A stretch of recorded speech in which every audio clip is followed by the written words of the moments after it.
So hello guys, Kowalski back here. As you can hear from my voice, I'm pretty sick, but I was prepping some of my theory for the upcoming tournament that I'm gonna go to on Saturday, and it's gonna be a 7-day tournament. I'm gonna keep you updated, of course, but this game was just too insane for me not to present to you.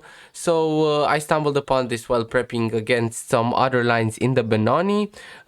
Actually, not in the Benoni. You're gonna see. So this game was played between Dr. Stark, Rene Reiner, and the Laghetti Gaetano. These guys are close to 2400, and this is a game from 2010.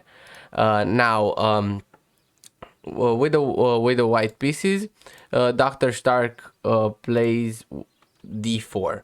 Now, of course, black responds with knight f6, and we have bishop f4. Now, the thing is, you can transition from the London into the Benoni defense by, playing like c5, and then, like d5, e6, knight f3, or sorry, not knight f3, c4,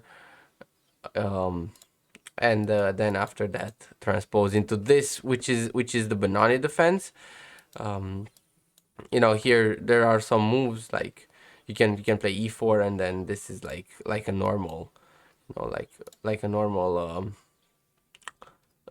Benoni. But in the game we have, after c5, we have e3, now playing kind of like a London, consolidating the center. But now we have this queen b6 line that I enjoy playing, and if you remember, I don't think I presented the game like this. I had a video recorded, I don't know if I posted or not, but I had a game where I played this queen b6 idea myself. So let's see how I should have played that game. We have knight c3, and now the theory here is crazy. This is why the text here says just insane preparation, because now Mr. Gaetano plays this obnoxious line. We have queen takes on b2, knight into b5, but you're safe from this check because you have knight d5. And here, although there is this crazy line with e4 here that just results into knight takes on f4. And you can make a draw here. Rook b1, queen takes a2, rook a1, queen b2, and this is a draw. I mean, this is a draw because the queen is trapped. Like you cannot move the queen anywhere. This square is taken. This square is taken. This whole b file is taken. You cannot capture on d4. And then if you go back, for example, here, then the queen also has no moves. If you come here, of course, you get forked, and this is completely losing. And you could, for example, capture the rook, but this is now better for white, as you do have this threat of checking here. So you can make a draw like this, but in the game after knight d5 we have a3. This is another popular way to play this. There are actually like 4 main ways to play this, but a3 is definitely the most popular. Here we have a6 kicking the knight out, and here we have rook b1, and this is where the fun begins. We have queen a2, and now this is the line that they choose to play. We have queen to c1, and now basically the queen is gonna get trapped. No matter what you do, the queen is gonna get trapped. But that's the point. We have a takes on b5, rook a1, queen takes on a1, and now queen takes on a1. But the difference in this position is that white doesn't have the knight, doesn't have the check here on c7, and the black is actually equal in material, as it does have a pawn, a knight, and a rook for the queen. So we have e5 here. This is very critical, and I kind of got a little bit shocked why this is so critical. And the engine at first is also a little bit like, oh, this is a lot better for white.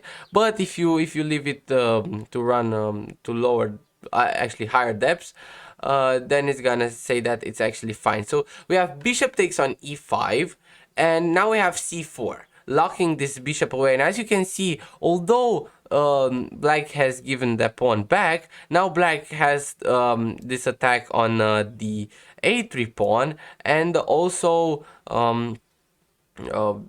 he's much more developed than white. He has a knight out. This rook is very active, and he's gonna bring this knight out.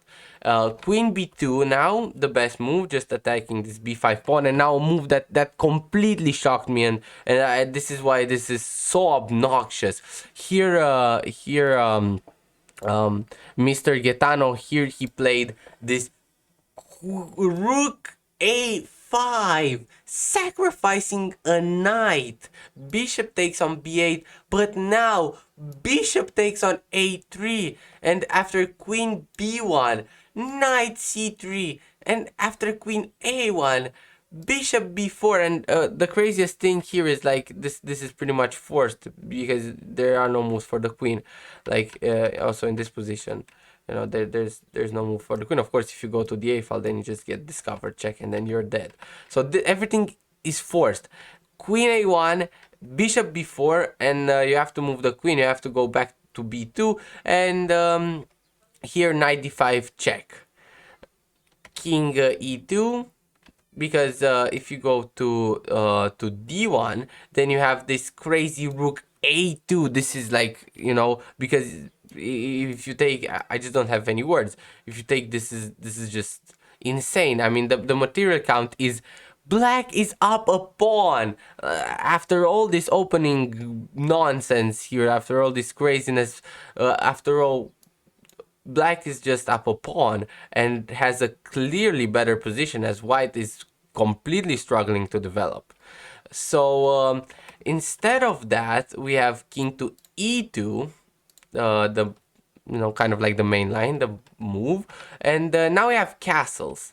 And the thing is, although you could save the bishop, for example, play bishop back to g3, this now gives black the opportunity to play rook a2 again, because the same principle applies. You just fork the king and the queen. Of course, king f3 is the better move, but just to show you.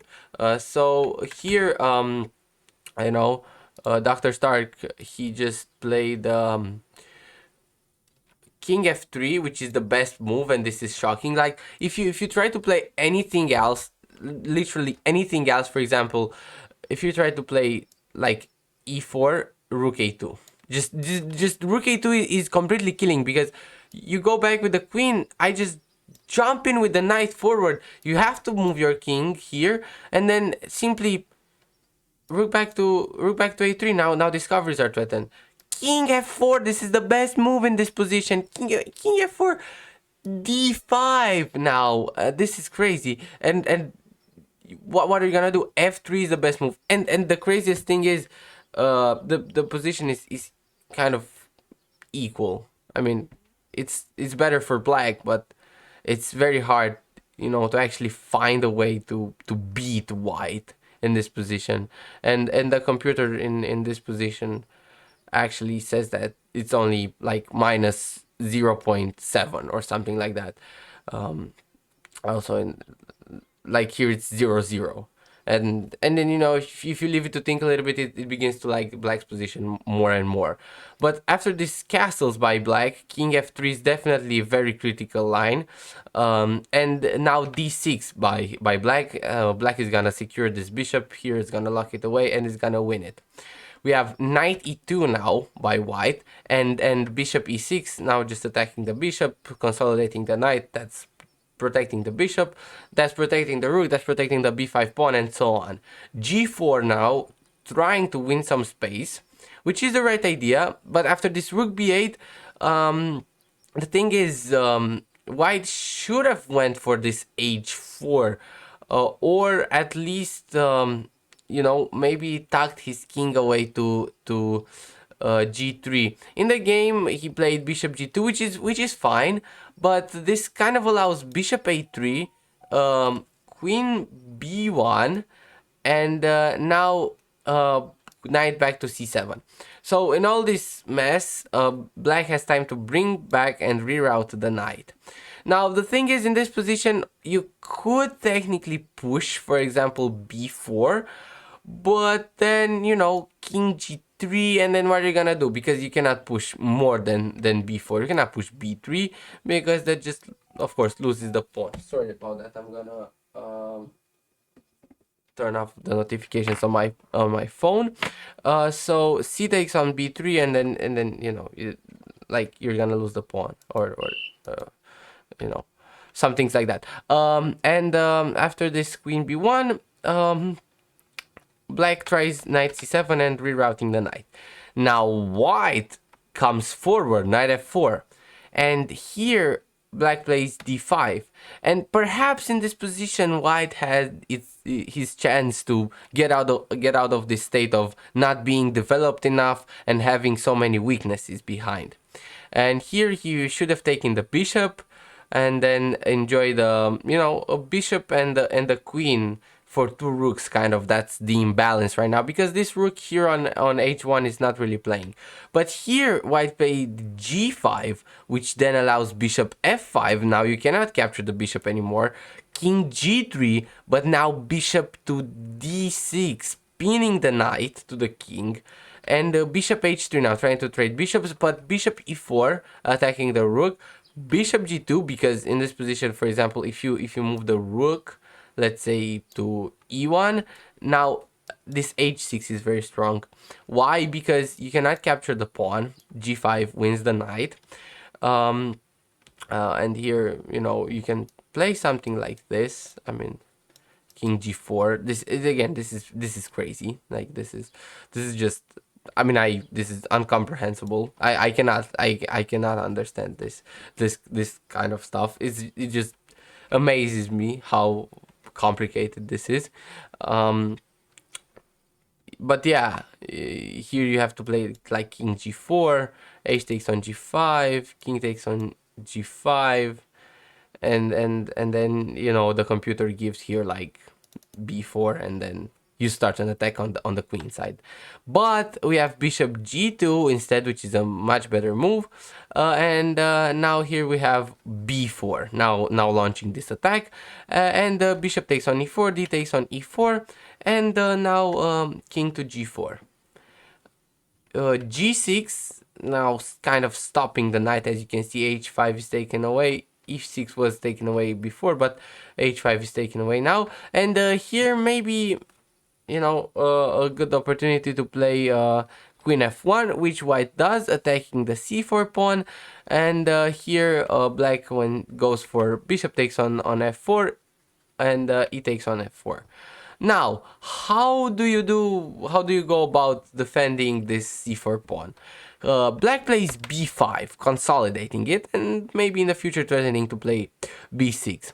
Now we have f5 by white, and this f5 move really kind of loses the grip on the position, because that allows knight d5. Of course, you could have played knight d5 earlier, but maybe it was better to play something like queen g2 to attack this pawn, and then after knight d5, you know, you could have played f5 only then, but now you had an attack on the pawn, and it would have been different. You would have had your queen here on g2. Yeah, this is better for white. Actually, it's equal, but what white has played f5 right away, knight d5. Although you could play queen g2 now. The difference is black can play rook to e4. Actually, black could have played rook e4 earlier. Sorry, rook e8. What am I talking about? Protecting the e4 pawn.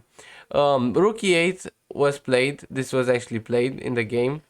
F takes g6 and h5. Now g takes h6 and rook a6. This is very important, because here if you like take on g6, then you're lost, because, you know, just king h4 and then this is undefendable. You have to play king h7, and then, you know, like queen g5, and then all your weaknesses start to shine. And but after this h5 check, en passant, rook h6, white has tried h7, king g7, and the craziest thing is this position is very equal. G takes is still equal, not very equal, it's just equal. G takes on f7, and now, although you could go for this check, you don't have time for this, because after king f5 you cannot take the queen, because white just makes a new queen, and then you're busted. You're literally busted, as long as white doesn't blunder this fork.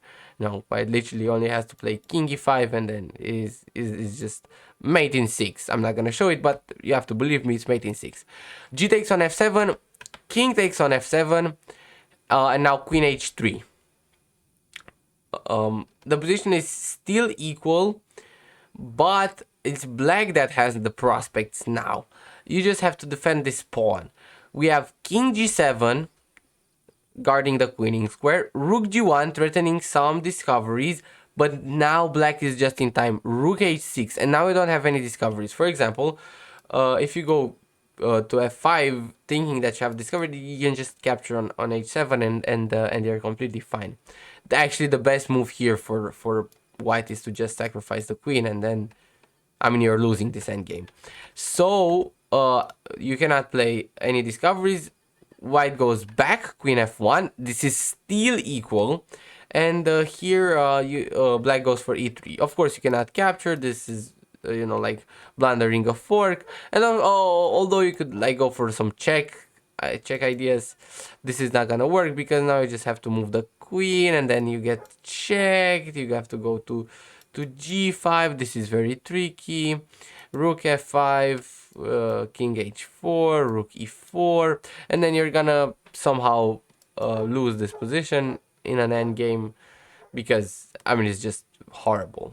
Like, your queen is just not playing the game here, and then you cannot go to any other square. For example, if you go here, then it's a much easier death because after this variation, you just after king h3, you just have rook e6 threatening mate, and now you have to capture here, and then this comes with check and so on and so forth. But we have king f3 with check, and here king takes on h7, and now this is where the position starts to crumble for white. You can still not capture on e3, and we have rook g5, you know, trying to stop the threats, but now we have e2 and queen e1, the only move to stop promotion. But now rook f6 check, and after king g3 here, there's a very beautiful tactical shot. Not really a tactical shot, but there's a beautiful move in this position, which is knight to f4, which black didn't find, but also black has another good move. Knight f4, and now you're just hopeless because why this move is so strong is, let's say you make a move like let's say you try to capture this pawn, then you just play b3, you get rid of this pawn, and now simply knight into d3, and then you don't have anything. You have to give up the queen for the pawn, and then you're losing. Also, another thing that you might try is, for example, d5, but this doesn't work. Again, b3, and that's just it. I mean, that's it. You can try d6, but just rook captures. I mean, there's no reason to complicate this. For example, you know, like capturing here and then, you know, running into d7 and then, you know, rook d8 and stuff like that. So yeah, but and after this king g3, black just played rook g6, and it was in this position that Mr. Stark resigned the game because, I mean, the best thing you can do is, I'd probably play f4, but rook takes g5, pawn takes, and then just b3 again, and you're going down because, like, there's nothing to do here. You can try to capture this, but then simply c3 or c takes on b3, anything is winning. You just cannot guard everything, and the king is completely safe. You can deliver a check, but then king g7 and you're completely safe. Nothing to worry about. And if you ever try to capture the pawn, this is very nice. Queen to e1 check, king g4, and this is mate in 4. I'm actually gonna show this mate because it's the end of the video. Queen takes on e3, this is the best move, and here you just have to play moves, king g6, d6, and a very nice mate, Rxe4. Now, going back to this opening, what completely, amazes me about this opening is that black goes into this imbalance in move 8 of giving up the queen for a piece and the rook, a knight and the rook, and then plays this e5 move that on the surface looks like just giving the pawn and activity to white, but it really hinders white's development and allows black to just get this. And then rook b5 is just a master preparation move here, being patient, not going for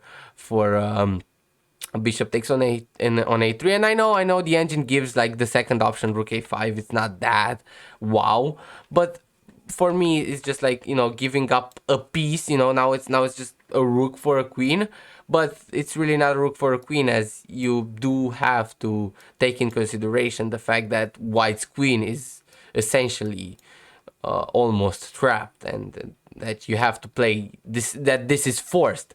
So it's easier to prep because this is forced. Everything here is forced. Actually, no, a knight d5 check, guarding the bishop, of course.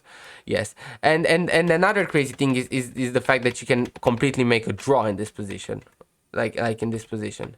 For example, instead of a3, you can just make a draw. Boom. And I think I'm gonna play this line and in my tournament, because if I get an early draw, 8 moves, I mean, I'm fine with that with the black pieces. And if I go into this crazy stuff, I think I'm also pretty fine. Yeah. Well, this was the game, and hopefully you enjoyed it. I'm gonna keep you updated with the tournament. This was it. Have a nice day. Always stay motivated. Kowalski out.